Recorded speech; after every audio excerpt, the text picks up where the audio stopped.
Commander Andronicus rose with the city. The cry of gulls mingled with the slow clang of church bells from Hagia Sophia, pulling him from uneasy dreams as pale light spilled over Constantinople's tiled roofs. He dressed with practiced hands, mail under a plain tunic, sword belted at his hip, fingers brushing the hilt as if for reassurance. Below his window, cooks stoked morning fires, and scents of bread drifted upwards. Somewhere down the crooked lane, the fishmongers barked to each other, voices already sharp with the news of unrest along the Marmara. It was not yet the hour of council when footsteps sounded on the stone outside his door. The palace courier entered breathless, cloak still damp with dew, clutching a parchment wound tightly in his fist. He bowed, then offered the letter with a trembling hand. Wax glistened red against pearl-white vellum.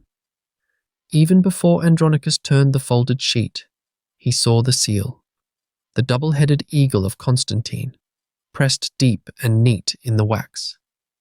This was no trivial message, nor mere summons to arms. Only the emperor's closest circle used that mark, and only in times of greatest gravity. The courier gave his name, Marcos, son of Sophronios, posted from the main gate at sunrise, and said nothing else. He would not meet Andronicus's eyes, but his shivering betrayed words left unsaid. Andronicus studied the letter's weight and felt, distantly, the city itself pausing for breath. He tucked the letter under his cloak, mind already racing through the protocols for messages too urgent for a scribe or a steward. Through the hallways and terraces, news would run faster than any man's stride. Andronicus hurried to the inner yards, the letter growing heavier in his palm with each step. Andronicus strode beneath the frescoed arch of the north stair, the letter tapping softly against his ribs. The palace courtyard thrummed with morning life, but it was a brittle thing today. Under the arcades, kitchen lads lugged baskets with grim faces, as if each onion weighed a talent of gold. A maidservant near the olive grove dabbed hurriedly at her eyes, pretending the chill wind was to blame. Two old palace eunuchs whispered in Latin, voices pitched just above a hiss, their glances darting like starlings every time a soldier crossed their path. Rumours flowered here like vines. The sentries posted on the fresher stones of the inner yard stood two abreast, eyes more on the city than the horizon. Andronicus could hear fragments of their talk. The strange gathering beyond the river, gold spent in Adern, an old prophecy revived by the priest at Blachernai. He passed a group of scribes trailing papyrus rolls, their sandals slapping in anxious rhythm. Who had written, they wondered, that a single missive could spell doom for an empire? A page met him by the basilica doors, bowing low, but missing the formality by half, eyes flicking nervously to the crimson wax at Andronicus's waist. The burden was not lost on him. Andronicus felt the weight of 1,000 histories pressing upon his stride, every time the city had stood at the crossroads, every time the eagle's fate swung on a letter, a whisper, or a single mistake. He climbed the mosaic stairs to the private hall, hearing the soft hum of the emperor's court physicians somewhere behind the doors. At the final archway, he paused, collecting himself, then lifted his chin and entered. The light inside fell golden over the emperor's desk. There, the ailing Manuel II waited, pen poised above a scroll, the morning's dust swirling in a shaft of sun. Emperor Manuel II sat in a tall-backed chair as dawn bled fully into the chamber, eyes rimmed in shadow but burning with restless intellect. He motioned Andronicus forward with a tired hand. The commander knelt, offering the letter on his upturned palm. For a breath, the two men simply listened as church bells tolled another hour, their chimes cutting through the hush like a spear. Manuel reached for a slender knife to break the wax. The blade trembled just slightly in his grasp. When the seal cracked, The parchment unrolled with a dry whisper, filling the hall with its own private tension. Manuel's lips moved silently at first, scanning the page. Then he set his jaw and began to read aloud. His Greek, once honeyed in court debates, now rasped with fatigue. The date was unmistakable. March 5th, already 2 days gone. The writer named himself grandly. Murad, son of Mehmed, Sultan of all Rum, master of Edirne. The letter's message left no room for hope or ambiguity. The Sultan demanded submission, the keys to the city, and public renunciation of the imperial title, or the just sword of Islam, would sweep the city clean. The spelling was precise, the threats as old as the walls themselves. Where your fathers bent but survived, you will resist and be ashes, Murad had written in his bold, clipped script. It was a measured threat, not bluster. Somewhere, a sheet of vellum from the Sultan's own hand bore ink still drying when this was penned. Outside, the city's unease turned sharper still. The chamber seemed to draw cold with every word. Manuel faltered as he finished, hands trembling, voice nearly drowned in the silence that followed. There were no courtiers to offer platitudes, no time for denial. Murad had chosen his moment as carefully as his words. The fate of Constantinople now hung, impossibly, on the edge of a single page. Sunlight cut oblique patterns through the high windows of the council chamber. Manuel II, suddenly brittle beneath his ceremonial cloak, sat at the apex of a long table, scattered with maps and half-drunk cups of thick, cooling wine. Andronicus stood by the door, his fingers absently tracing the blade of his sword, eyes on General Callistos, who rose to speak first.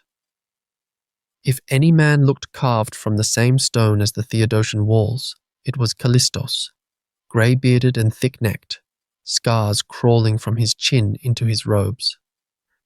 "Majesty," Callistos began, his voice measured yet urgent. "The Sultan's threats are not idle. Reports arrived at dawn from our scouts at Silivri. 6 columns sighted east of Edirne, cavalry banners unfurled, supply wagons trailing for miles." He tapped the map. "The Grand Vizier's tent is already pitched. Edirne is emptied of grain and able-bodied men." Every advisor craned closer. The air grew tight with fear and the reek of sweat, despite the chill.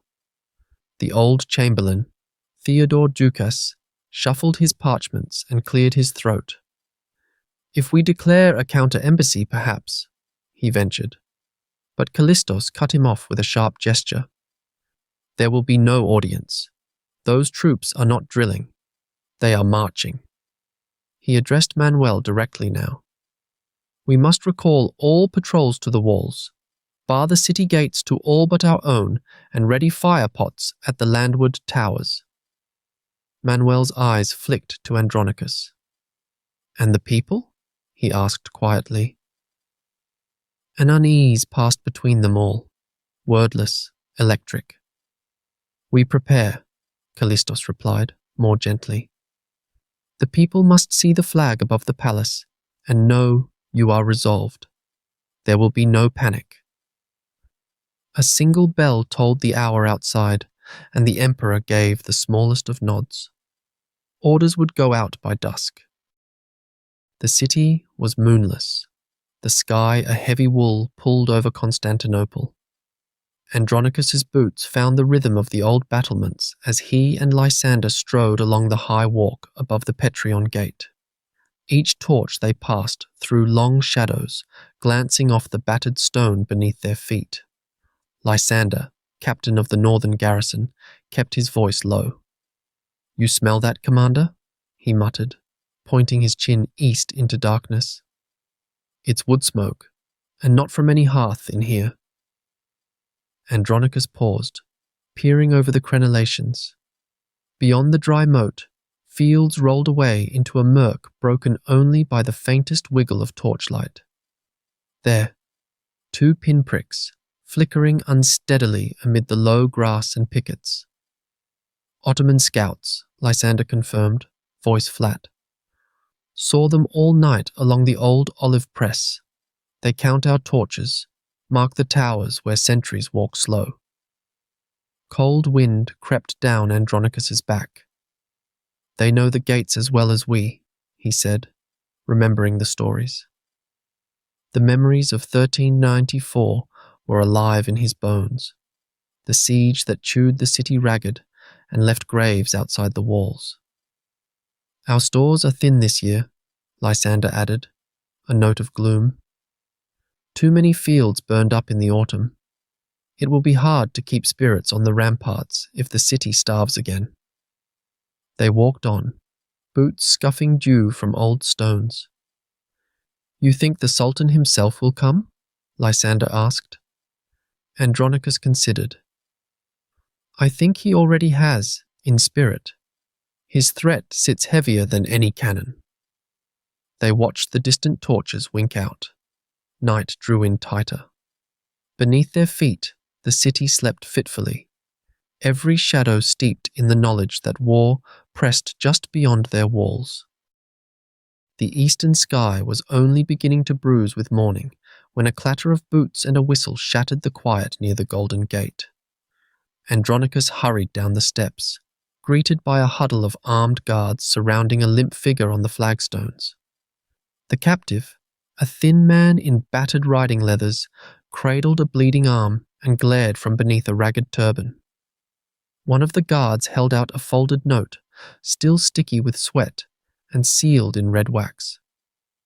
Commander, this one tried to slip past the outer watch, the sentry growled. Wouldn't say a word but diploma before we grappled him. Andronicus took the letter, broke the seal, and scanned the cramped Turkish script. The heading was clear. To the gatekeeper of Constantinople, from the camp at Edirne, 6th of March. The body was worse. Detailed orders for the vanguard to march at dawn. A list of companies newly arrived from Anatolia, and a warning. Let the iron snake encircle the city before the midday prayer. Lysander joined them, face drawn. Their army is not days away, he murmured. It is already moving. The wind off the Marmara tasted of dust and panic. Andronicus nodded grimly. Sound the bells, he ordered. No more doubt. Every street watch, every market, every parish, let them prepare. Word rippled outward, passing from mouths to runner to bell rope. Soon, all along the walls, people tugged carts and sacks toward the safer heart of the city. The first tolling bells opened a chapter as old as the city itself, that of walls bracing for war and a people waking to siege. The bell tower at St. Mary's tolled first, deep, shuddering chimes flung into the blue air. Its cry leapt from roof to roof, mirrored by the basilica at Blackcherne, then by the lonely clapper at the old martyrion by the gates. The midday sun struck copper on every dome as the alarm raced westward, sounding not only through stone, but through the marrow of every soul within the walls. Along the ramparts above the Golden Horn, Lysander pointed northeast. Banners, he shouted, and Andronicus squinted through his palm. There, cresting the heaving dust, shapes resolved, scarlet standards embroidered with the white crescent of Murad. Infantry columns trailed behind, sunlight flashing on spear points. They came on, methodical, their banners held high and resolute, nearly level with the watchtowers now. Down below, panic flowered in the streets. Housewives dragged children and linen bundles from upper floors. Fishmongers abandoned stall and coin alike, pouring salted herring into sacks. Carts careened for the Forum of Constantine, where the taller civic buildings promised shelter from stray arrows or fire pots. The steady hammer of boots and bare feet soon overpowered even the clamorous bells. Priests surged forth from chapels, swinging thuribles across alleyways. Their prayers sounded brittle, desperate, half ritual, half shouted warning. At the Akataleptos monastery, nuns marshalled lines of orphans behind iron-banded doors. Above them, every bell in Constantinople answered the coming of war, a braided wail of bronze and dread. Andronicus watched from the parapet, chest tight. He counted the Ottoman pennons. 12 here, another 10 at the southern field. The iron snake promised by Murad was not a bluff. It was real, crawling across the earth, and now its head nosed hard against the greatest walls in Christendom. Wind caught the emperor's banner as Andronicus hurried along the northern battlements, wool cloak flaring behind him. "Archers to the west tower," he called, voice raw. "Shields over the marketplace now." Boys too young for arms flitted between squadrons, relaying each new command in their breathless, cracking voices. Quartermasters from the Chalcopratea storehouses arrived with handcarts groaning under sacks of barley and dried figs. Flour dust clouded the air as barrels of salted lamb rolled out from hidden vaults, stowed for days such as this. The quartermasters barked at porters and widows alike. "These for the barracks. Take those for the infirmary." The city's reserves, hoarded in silence for months, spilled suddenly into open sunlight. On the inner walk, a knot of priests stopped each rank of soldiers as they filed to posts. Old Maximian, white-bearded, swept his sleeve with holy oil, drawing quick crosses on armoured brows. He whispered words so old the olive trees seemed to lean in and listen. Some soldiers laughed it off. Many did not. The sign lingered in sweat and comfort. Andronicus met Lysander beside St. Romanus Gate, pulse echoing the thunder of the bells. "You saw how near their vanguards advanced?" Lysander nodded, jaw clenched. "They light no fires, march by discipline, not bravado." That answered the last of Andronicus's doubts. He raised both arms above his head, signaling the gatehouse watch to haul up the reserve ladders. "No one leaves the city tonight. When His Majesty's flag drops, every post must answer." Across every quarter, shields were stacked by arrow loops, slings piled in rows, sentries doubled. The city gathered itself, each man and woman pressed to new tasks as Constantinople became not a city, but a garrison bracing for the storm. Dusk bent behind the Hagia Sophia, painting the gardens in the last warm gold. The bells, now silent, left the city in an aching hush. From his post above the Charisian gate, Andronicus surveyed the darkness beyond. There, faint and unbroken, ran the cold glint of Ottoman watchfires. Thousands, laid like beads along the horizon. His hands, numbed by the marble ledge, trembled slightly as he reached into his tunic. The Sultan's letter crinkled softly, worn thin, where he had read and reread it through the day. He unfolded it once more. The script was as neat as a court secretary's, but the words bit. "Let the iron snake encircle the city before the midday prayer. Surrender will spare the faithful. Defiance will bring ruin." There was no lingering illusion. Sultan Murad's army meant not bluff, but resolve, calculated, thorough, inevitable. Behind Andronicus, the city shifted in the hush. Cooks scraped cauldrons for what comfort a night's soup might bring. Far away, a baby's crying rose, then dulled into the straw of some hidden crypt. He heard, too, a soldier's tuneless whistle, quickly shushed. The absence of bells seemed to press against his ears. For a moment, Andronicus pressed his forehead to the chill parapet. The consolation of rigid stone seeped into him. "The city holds," he muttered, the only prayer he trusted. He tucked the Sultan's letter back into his tunic. Night deepened.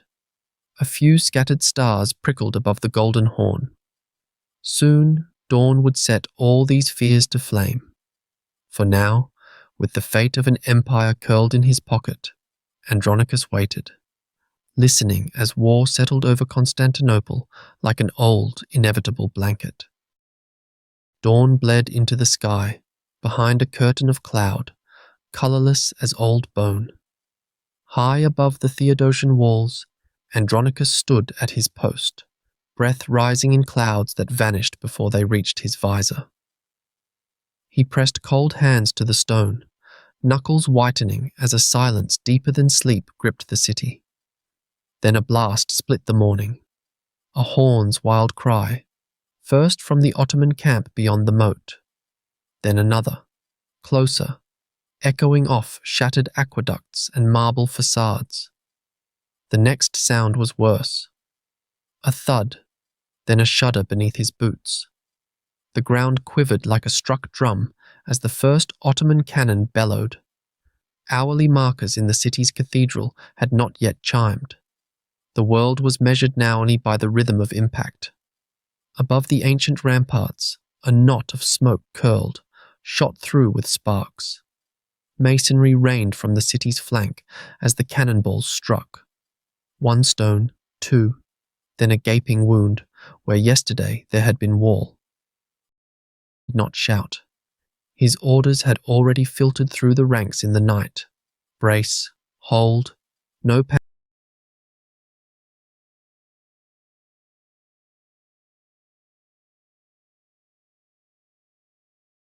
On the Myriandrian tower. The walls shuddered, raining old dust among the arches, each breath tasting of